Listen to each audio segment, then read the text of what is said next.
Dulu, ini hanyalah tambang tua yang ditinggalkan. Lubang besar menganga di perut bumi, digali puluhan tahun lalu demi mengejar kekayaan alam. Tapi sejak aktivitas dihentikan, gua buatan itu berubah. Hujan bertahun-tahun mengisi lorong-lorongnya dengan air. Kini, seluruh tambang itu tenggelam.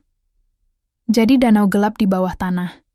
Beberapa orang bilang, ada suara-suara aneh terdengar dari dalam sana. Kalau kamu punya nyali, beranikan diri untuk menyelam ke sana. Tapi sebelum itu, like dan komen dulu untuk cerita menarik lainnya.